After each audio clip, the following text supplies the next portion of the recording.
সুপ্রিয় দর্শকবৃন্দ, আসসালামু আলাইকুম। অন্যপক্ষে আজকের আয়োজনে আপনাদের সবাইকে স্বাগত জানাচ্ছি আমি বুলবুল আহমেদ। প্রিয় দর্শক, আপনারা ইতিমধ্যেই লক্ষ্য করেছেন ইনকিলাব মঞ্চের মুখপাত্র শরীফ হাদী ওসমানের উপর কে গুলি চালিয়েছেন সেটি নিয়ে প্রাথমিক কিছু তথ্য বেরিয়ে এসেছে। প্রিয় দর্শক, আসুন সেইরকম একটি ভিডিও আমরা দেখে আসি।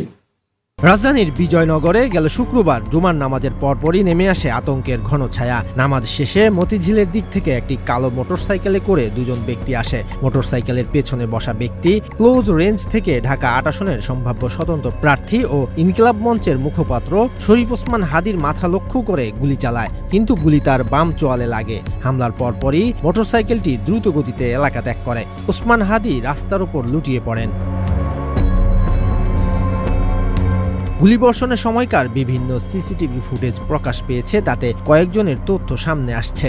ইনকিলাব কালচারাল সেন্টার থেকে সংগৃহীত ৯ ডিসেম্বরের সিসিটিভি ফুটেজ, পুলিশের সংগৃহীত ১২ ডিসেম্বরের হামলার সিসিটিভি ফুটেজ, বিভিন্ন গণমাধ্যমে প্রকাশিত এবং ফেসবুক, ইনস্টাগ্রামে ফয়সাল করিম মাসুদ নামক অ্যাকাউন্ট এবং আওয়ামীপন্থী বিভিন্ন পেজ ও ব্যক্তির প্রোফাইলে পোস্ট করা ৫০টিরও বেশি ছবি বিশ্লেষণ করে অনুসন্ধানী নিউজ পোর্টাল দ্য ডিসেন্ট বলছে, ওসমান হাদীর ওপর বাইকের পেছন থেকে গুলি করা ব্যক্তিটির চেহারা সাথে ফয়সাল করিম মাসুদ ওরফে দাউদ খান নামক এক ব্যক্তির চেহারা হুবহু মিলে যাচ্ছে। তিনি রাজধানীর আদাবর থানা ছাত্রলীগের নেতা ছিলেন বলে সংবাদ মাধ্যমে পুরনো খবর থেকে জানা গেছে। এছাড়া ফয়সাল করিম বর্তমান রাষ্ট্রপতির পুত্র।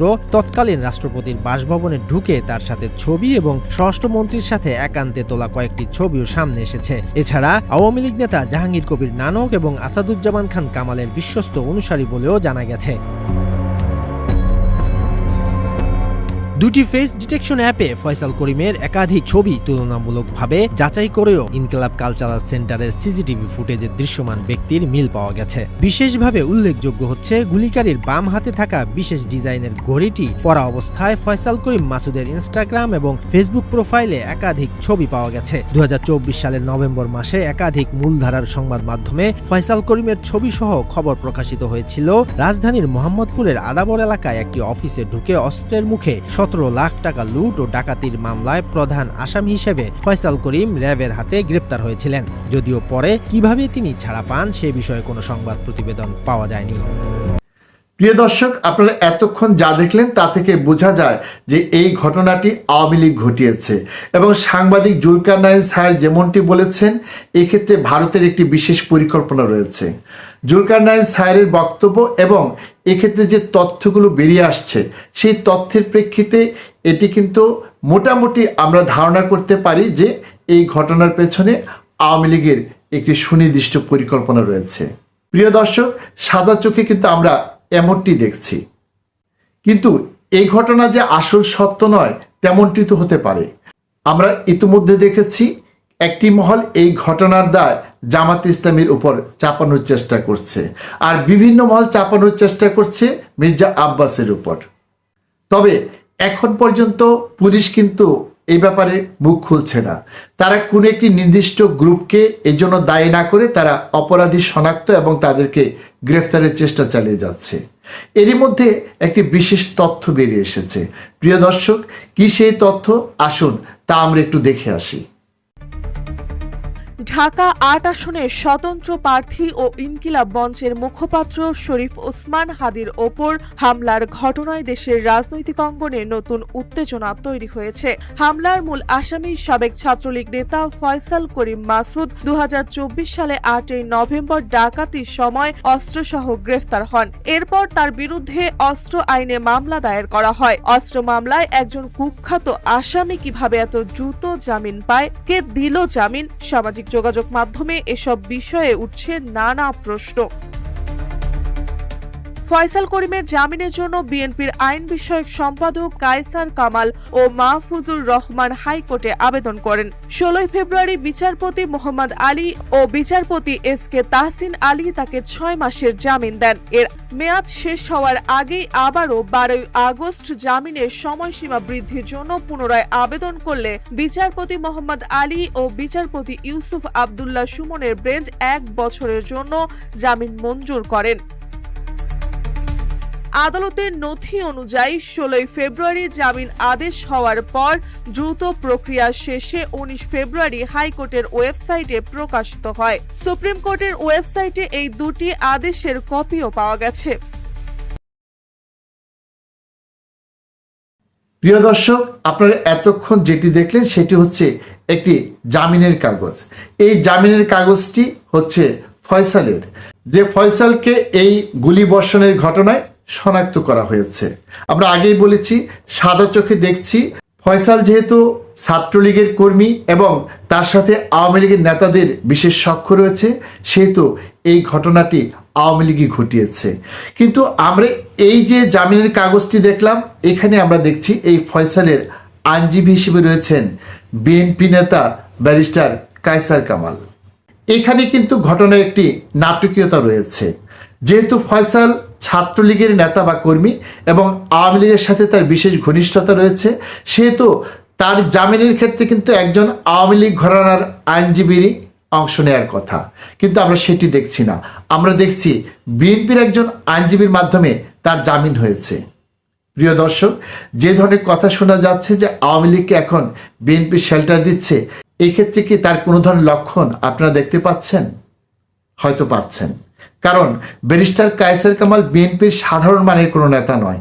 তিনি খুব উঁচু মানের একজন নেতা এবং দলে তার যথেষ্ট প্রভাব রয়েছে।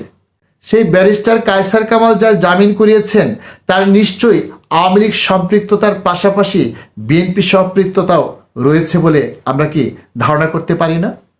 হয়তো একসময় সে আওয়ামী লীগের সাথে সম্পৃক্ত ছিল, কিন্তু তার বড় পরিচয় হচ্ছে সে একজন সন্ত্রাসী, এবং এই সন্ত্রাসীকে সব দলের লোকজনই চায় তাদের কাজে লাগাতে।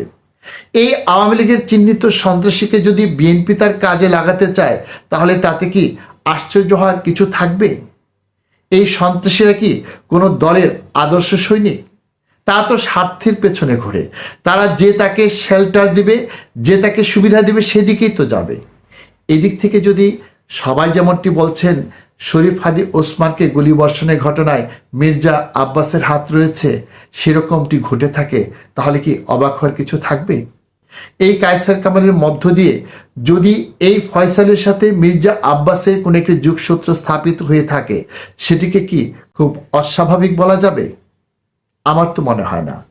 মির্জা আব্বাসের যে ব্যাকগ্রাউন্ড, তাতে করে এই ধরনের সন্ত্রাসীকে কাজে লাগানো তার জন্য মোটেই অসম্ভব কিছু নয়।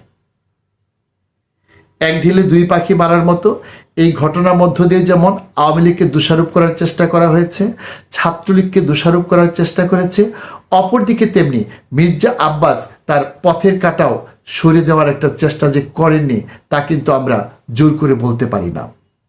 প্রিয় দর্শক, আমরা জানি যে এই যোগসূত্র থেকে যে সত্যটি বেরিয়ে আসছে, সেটি হচ্ছে আওয়ামী লীগের একজন সন্ত্রাসীকে কেউ না কেউ ব্যবহার করেছে।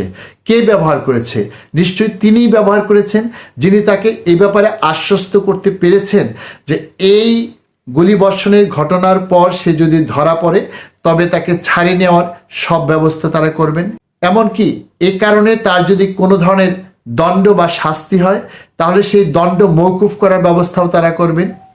তো ভবিষ্যতে এই দেশে দণ্ড মওকুফ করার ব্যবস্থা কারা করতে পারবেন? আওয়ামী লীগ? নিশ্চয়ই নয়। তাহলে তার এই দণ্ড মওকুফের ব্যবস্থা কারা করতে পারবেন? এই দণ্ড মওকুফের ব্যবস্থা তারাই করতে পারবেন যারা ভবিষ্যতে সরকারে আসবে। তো ভবিষ্যতে সরকারে কে আসবে? ভবিষ্যতে সরকারে আসবে হয় জামাত ইসলামী, নতুবা বিএনপি। তাহলে জামাত ইসলামী কি হাদিকে তাদের পদ থেকে সরিয়ে দিয়েছে? প্রিয় দর্শক, ঢাকা ৮ আসনে জামাত ইসলামীর এমন কোনো প্রতিদ্বন্দ্বী নেই যে হেরে গেলে তাদের মান সম্মান চলে যাবে।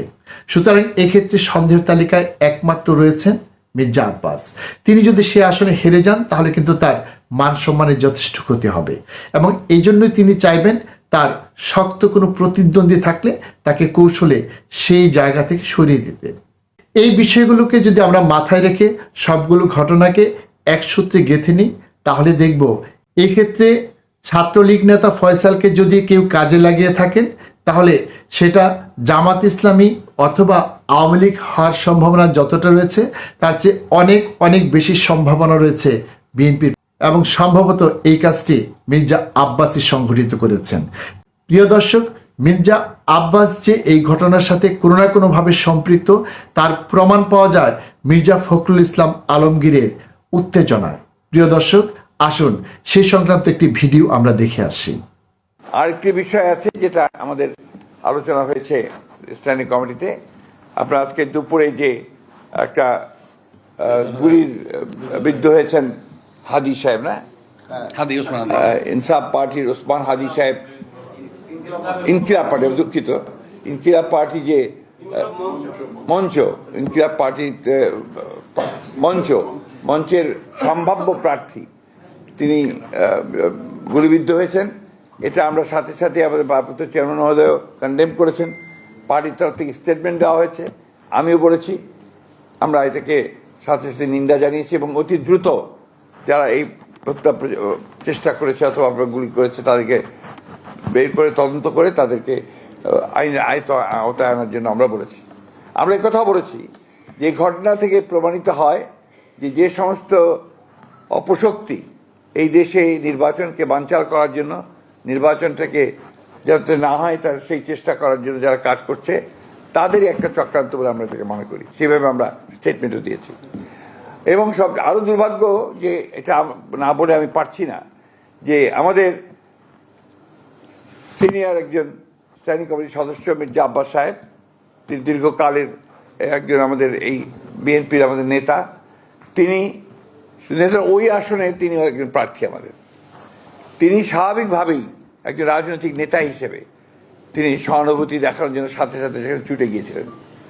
কিন্তু দুর্ভাগ্যক্রমে সেই দলের কিছু ব্যক্তি, কিছু সমর্থক, আরও কিছু আপনার চক্রান্তকারী, তারা সেখানে সমবেত হয়ে উত্তেজনামূলক স্লোগান দেয় এবং এক পর্যায়ে তারা একটা মব সৃষ্টি করার চেষ্টা করে, যেটাকে আমরা তীব্র নিন্দা জানাচ্ছি এবং হুঁশিয়ার করে দিতে চাই আমরা সকল পক্ষকে। এই ধরনের আচরণ করতে গেলে বিএনপি বসে থাকবে না, বিএনপি তার জবাব সাথে সাথে দেবে। প্রিয় দর্শক, আপনারা দেখলেন ঠাকুর ঘরে কেড়ে আমি কলা খাই না, ঠিক এরকম করে মির্জা ফখরুল ইসলাম একেবারে নিশ্চিত হয়ে গেছেন যে মির্জা আব্বাস এ ধরনের ঘটনার সাথে সম্পৃক্ত থাকতে পারেনি না। আমরা কিন্তু নিশ্চিত করে বলছি না মির্জা আব্বাস এই ধরনের ঘটনা ঘটিয়েছেন, কিন্তু তাকে সন্দেহের তালিকায় রাখতে হবে। কিন্তু মির্জা ফখরুল ইসলাম তাকে সন্দেহের তালিকায় রাখতে চাননি বলেই এ ধরনের হুঙ্কার দিয়েছেন। প্রিয় দর্শক, মির্জা ফখরুল ইসলামরা যত চেষ্টাই করুন না কেন, এই ঘটনার সাথে কিন্তু কোনোভাবেই শেষ পর্যন্ত তারা আওয়ামী লীগকে দায়ী করতে পারবেন না, কারণ সত্য একদিন না একদিন বেরিয়ে আসবে। এই ছাত্রলীগের কর্মীকে কে আশ্বাস দিয়ে এ ধরনের কাজে নিয়োজিত করেছে তা অবশ্যই এদেশের আইনশৃঙ্খলা বাহিনী বের করে নিয়ে আসতে না পারলেও এদেশের মানুষ ঠিকই বের করে নিয়ে আসবে এবং তখনই প্রমাণ হবে এই ঘটনার সাথে আওয়ামী লীগ নয় বরং বিএনপি জড়িত। সুপ্রিয় দর্শক, আজকের মতো আমরা এখানে শেষ করছি। আপনাদের সাথে আবারও দেখা হবে। সেই পর্যন্ত আপনারা সবাই ভালো থাকুন, সুস্থ থাকুন। আল্লাহ হাফেজ।